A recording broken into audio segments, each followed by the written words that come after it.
గారిని కలవడం జరిగింది లోకల్గా కడపలో, ఎస్పీ గారిని కలవడం జరిగింది. ఆ రోజు మహిళలు వచ్చేసి ఈ యొక్క పెయిన్ కిల్లర్స్ వల్ల మా పిల్లోళ్ళు ఇబ్బంది పడుతున్నారు, వాళ్ళ వల్ల మా కుటుంబాలు అతలాకుతలం అవుతున్నాయి, మమ్మల్ని పిల్లోళ్ళు వచ్చేసి ఈ యొక్క డ్రగ్స్ యొక్క ప్రలోభం వల్ల వాళ్ళు ఇంట్లో పేరెంట్స్ని కొట్టడం కానీ, దొంగతనాలు చేయడం కానీ, క్రైమ్ చేయడం కానీ జరుగుతూ ఉంది అని చెప్తే దాన్ని ఎస్పీ గారి దృష్టికి తీసుకుపోయి కంప్లైంట్ ఇవ్వడం జరిగింది. ఇంకా యాక్షను పెద్ద ఎత్తున జరగాలనే ఉద్దేశంతో దీన్ని డీజీపీ గారి దృష్టికి కూడా తీసుకుపోవడం జరిగింది. అంతకుముందున్న ద్వారకా తిరుమలరావు గారి దృష్టికి తీసుకుపోవడం చెప్పి ఉన్న కొత్త డీజీపీ గారి దృష్టికి తీసుకుపోవడం జరిగింది. నార్కోటిక్స్ కోసం స్పెషల్గా ఒక వింగ్ తయారు చేసేసి ఈగల్ టీం పెట్టారు రవికుమార్ గారు. ఆయన దగ్గరికి కూడా పోయి ఈ విషయాన్ని పర్సనల్గా చర్చించడం జరిగింది. అలానే కాకుండా అసెంబ్లీ సెషన్స్లో కూడా ప్రతి ఒక్కరూ దీని గురించి తెలియచేయాలనే ఉద్దేశంతో దాదాపు ఇప్పటికీ ప్రతి ఒక్క అసెంబ్లీ సెషన్లో నాకు అవకాశం వచ్చినప్పుడల్లా ఈ యొక్క యువత ఏ విధంగా వాళ్ళ భవిష్యత్తును పాడు లేపుకుంటున్నారు, దీని మీద పెద్ద ఎత్తున యాక్షన్ తీసుకోవాలని చెప్పేసి నా యొక్క గళాన్ని వినిపించడం జరిగింది. అందులో ఈరోజు ముఖ్యమంత్రి చంద్రబాబు నాయుడు గారు అందులో భాగంగానే అత్యంత కట్టుదిట్ట చర్యలు చేయడం మొదలుపెట్టారు.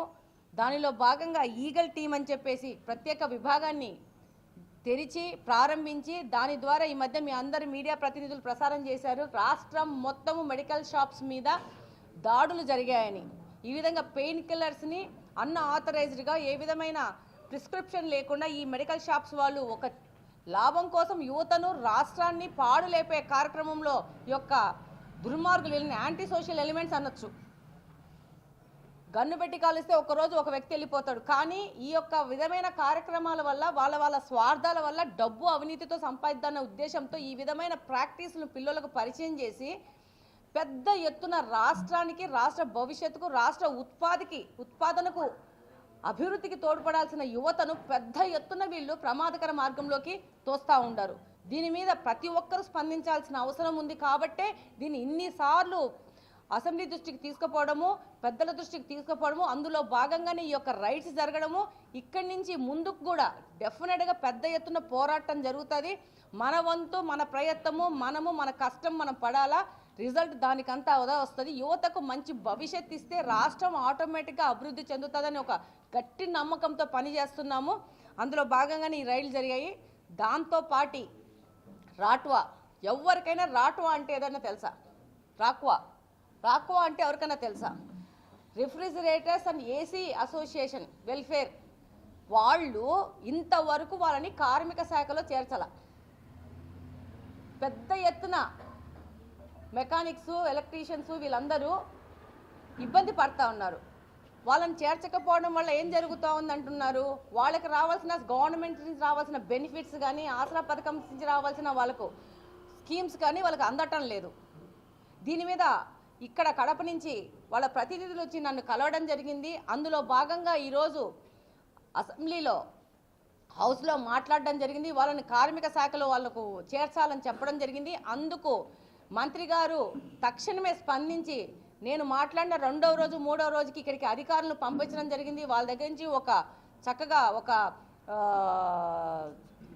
తయారు చేసుకొని వాళ్ళ దగ్గర నుంచి ఇన్పుట్స్ తీసుకొని ఒక నివేదిక తయారు చేసుకొని కార్మిక శాఖకు మళ్ళా సబ్మిట్ చేయడం జరిగింది.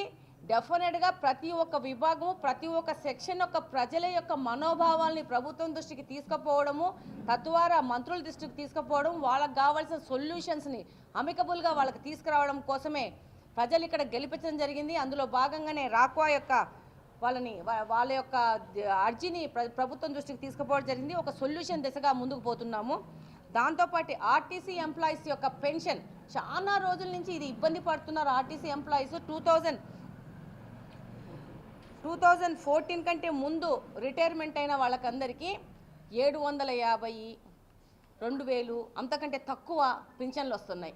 దీనివల్ల ఏం జరుగుతూ ఉందంటే వాళ్ళు 65 సంవత్సరాలు, 70 సంవత్సరాలు, 80 సంవత్సరాలకి వెళ్ళిపోవడం జరిగింది. వాళ్ళు ఏ విధమైన ప్రభుత్వ పథకాలకు వాళ్ళకి లేదు స్కోప్.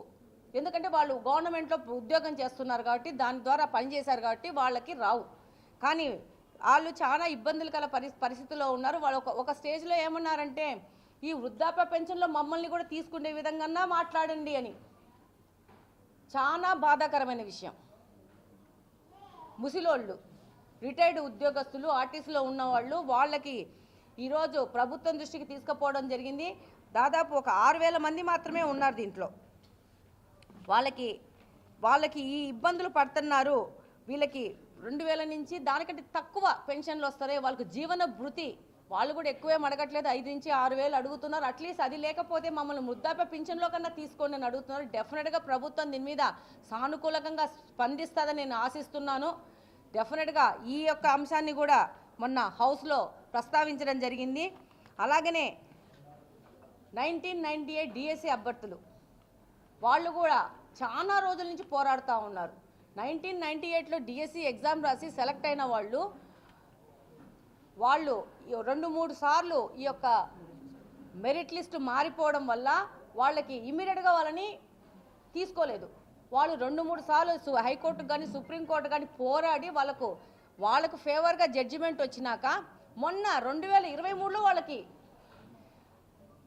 నియామక పత్రాలు ఇచ్చినారు. ఈ లోపల 25 సంవత్సరాల కాలాన్ని వాళ్ళు నష్టపోవడం జరిగింది. దానివల్ల ఎంత డ్యామేజ్ జరిగింది అంతమంది అభ్యర్థులకి. చాలా మంది వాళ్ళ నియామక పత్రాలతో పాటు వాళ్ళకు రిటైర్మెంట్ పత్రాలు కూడా తీసుకునే పరిస్థితిలోకి ఏర్పడింది. ఇంకా కొంతమంది 2 సంవత్సరాల్లో రిటైర్ అయిపోతూ ఉంటారు. ప్లస్ వీళ్ళకి ఏమైందంటే మినిమం టైం స్కేల్ వలన వాళ్ళకి 11 నెలల మాత్రమే జీతం ఇవ్వడం వల్ల వాళ్ళు అట్లా కూడా ఇబ్బంది పడుతున్నారు. కాబట్టి ఈ విషయాన్ని కూడా మంత్రుల దృష్టికి, ముఖ్యమంత్రి గారి దృష్టికి అసెంబ్లీ సమావేశంలో తీసుకుపోవడం జరిగింది. వాళ్ళ రిక్వెస్ట్ ఏంటంటే 12 నెలలు మిగతా వాళ్ళకి ఎలా వస్తుందో అలా మాకు జీతం రావాలా, దాంతోపాటు మా యొక్క రిటైర్మెంట్ ఇంకొక 2 సంవత్సరాలు పెంచి 62 సంవత్సరాలు తీసుకుపోవాలి. మొన్ననే చంద్రబాబు నాయుడు గారు ఆశా వర్కర్లకి యొక్క రిటైర్మెంట్ 62 సంవత్సరాలు చేశారు. మమ్మల్ని కూడా ప్లీజ్ కన్సిడర్ చేయండి అని ప్రభుత్వం దృష్టికి తీసుకుపోండి అని చెప్పి వాళ్ళు చెప్పడం జరిగింది. వాళ్ళు ఏ విధంగా కోరుకున్నారో ఆ విధంగానే ప్రభుత్వం దృష్టికి తీసుకెళ్లడం జరిగింది. డెఫినెట్గా ప్రభుత్వంలోని పెద్దలు సానుకూలంగా స్పందిస్తారని తెలియజేస్తున్నాను. దాంతోపాటు హోమియోపతి కాలేజెస్ గురించి, మనకు హోమియోపతి కాలేజు చాలా ఇబ్బందుల్లో ఉంది. దాదాపు 100-120 మంది దాంట్లో పనిచేసే వాళ్ళు ఉంటే ఈరోజు 40 మంది మాత్రమే పనిచేస్తున్నారు. చాలా తక్కువ మంది గ్యాప్, చాలా మంది పోస్టులు ఖాళీగా ఉన్నాయి. ఈవెన్ నాకు హోమియోపతి కాలేజ్ నుంచి వచ్చిన వాళ్ళు వాచ్మెన్ కూడా లేడు మాకు హోమియోపతి కాలేజీకి అని చెప్పి ఎంత నెగ్లెక్ట్ జరిగిందంటే గత 5 సంవత్సరాల్లో ప్రభుత్వ పాలనలో ఏ దాన్ని వదలలేదు వాళ్ళు. మనము ఇక్కడి నుంచి 2 మెట్లు పైకి ఎక్కాల, తర్వాత 4 మెట్లు పైకి ఎట్లా అభివృద్ధి అలా వెళ్ళాలా. వీళ్ళేం చేసినారు, 4 మెట్లు ఉన్నదాన్ని ఒక్కొక్క మెట్టు దించుకుంటూ వచ్చేసేసి ప్రతి ఒక్కదాన్ని ఈరోజు మళ్ళీ దాన్ని హెల్త్ మినిస్టర్ సత్యకుమార్ వారి దృష్టికి తీసుకుపోవడం జరిగింది. డెఫినెట్గా దగ్గరలో రిక్రూట్మెంట్స్ జరుగుతున్నాయి. ఈ యొక్క చిన్న చిన్న మౌలిక వసతుల కల్పనలో ఉన్న ప్రాబ్లమ్స్ కూడా సాల్వ్ చేసి డెఫినెట్గా హోమియోపతి కాలేజ్ని ముందుకు తీసుకెళ్తాము, దాన్ని పర్ఫెక్ట్ మోడల్లో ముందుకు తీసుకెళ్తామని చెప్పి ఆయన మనం అడిగిన ప్రశ్నకు సమాధానం కూడా ఇవ్వడం జరిగింది. దాంతోపాటు నిధులు కూడా కేటాయించినారు రిమ్స్ హాస్పిటల్లో. దాని మీద కూడా పరిశీలించేసి త్వరితగతిన ముందుకు వస్తారని చెప్పారు. ఇప్పుడు ఒక 4 కోట్ల 5 కోట్ల నిధులు కూడా ఇప్పుడు శాంక్షన్ చేసేసాము, ముందుకెళ్తామని చెప్పి మినిస్టర్ గారు చెప్పారు. దాంతోపాటు మహిళల భద్రత గురించి కూడా మాట్లాడడం జరిగింది. మేము దాంట్లో చెప్పాము, మహిళల భద్రత మహిళలు కూడా తీసుకోవాల్సిన అవసరం ఉంది. ఎవరికేం భయపడాల్సిన అవసరం లేదు. 2024లో ఉన్నాము. మహిళలు అనేవాళ్ళు మల్టీ టాస్కర్సు, మగవాళ్ళతో పాటు ఈక్వల్గా ఉద్యోగాలు చేస్తున్నారు, వ్యాపారాలు చేస్తున్నారు. ఈరోజు మీరు గమనిస్తే సునీత విలియం గారు స్పేస్కి వెళ్ళేసి చక్కగా వచ్చారు. ఎవరన్నా మగవాళ్ళు వెళ్ళారా? అన్ని రోజులు ఉన్నారా? ఏమాత్రం భయపడకుండా అదే చెప్పాము. మహిళలు ఏం భయపడాల్సిన అవసరం లేదు. We are there. మీకు ఏదన్నా కష్టం వస్తే పలకడానికి, మీకు వెనక ఉండి పని చేయడానికి, మీకు తోడుగా ఉండడానికి మాలాంటి మహిళలము, ఎమ్మెల్యేలము చాలా మంది ఉన్నాము. ఏ సమస్య వచ్చినా రావచ్చు. దాంతోపాటు మీరు కూడా ధైర్యంగా ముందుకు పోవాల్సిన అవసరం ఉంది.